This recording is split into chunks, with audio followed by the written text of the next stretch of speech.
What's up? It's Stik aka 33 and a third percent of the Together We Anime podcast.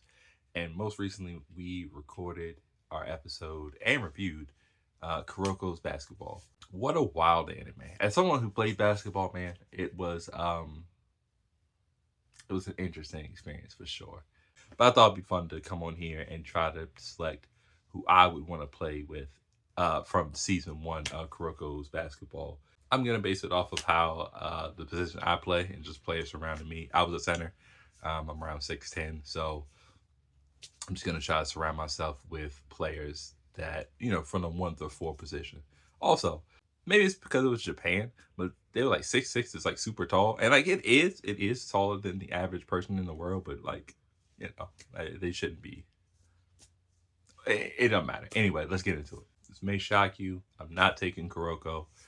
The main reason is that in season one, he has no offensive game other than passing and an occasional steal here. Love him as a character. I just don't think as a point guard, especially if I get doubled on the block, if he's the one that's open, he's not hitting that open shot. I'm going with Kasamatsu. I think he is a strong enough point guard where he'll run the offense, he'll hit the open shot, play solid defense. And what I like most about him is that he's very emotional and very determined to win the game. I liked how he had an emotional response as far as wanting to win for his previous captains and wanting to win for his team and how much that loss affected him. So I'm a big fan of him. So I'm going to have him at the 1. At the 2, I'm going to take midorima. I'm taking midorima for one reason only. He shot a 3 from the other side of the court. There's really no other reason to choose him. That's pretty much it. My he's a lefty. Lefties are crafty.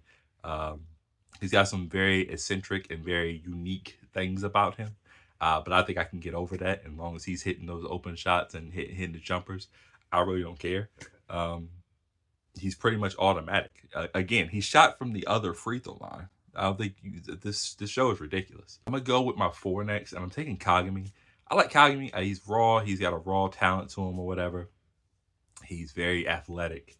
Defensively, not the greatest right now, especially in season 1. I think he plays enough defense, but I think he gets blown by a little bit too much, and he fouls a lot. That is one of his biggest mishaps in the season 1. That he gets in foul trouble. But I think we can get over that, especially if you set him up for some lobs or something like that.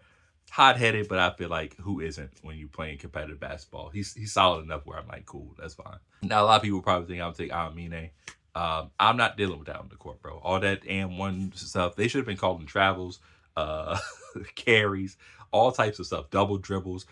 He was doing a lot of illegal stuff, and we were just supposed to just be excited because he was throwing shots behind his back, which was also ridiculous. Shoot from behind the glass. Like, listen, in a street ball game, absolutely bring him out there. He's one of the best. Also, all that talking shit, and I probably would have decked him at least once, probably. So instead, I'm gonna go Kise because Kise feels like he's the all-around guy. He can play defense, he can shoot, he can pass. I like the copycat nature of his game. As long as I can keep him focused, he does get a little too caught up in like one-on-ones and like different types of things like that. But I think if we can reel it in, I think he'd be a solid addition to the team. That's what I would pick as my starting 5, including myself in Kuroko's basketball. Who would you have as your teammates? Let me know. And don't forget to follow Together We Anime. And watch our videos because we do episodes every month, Thursday of every month. So be sure to check us out. Yeah. Peace out.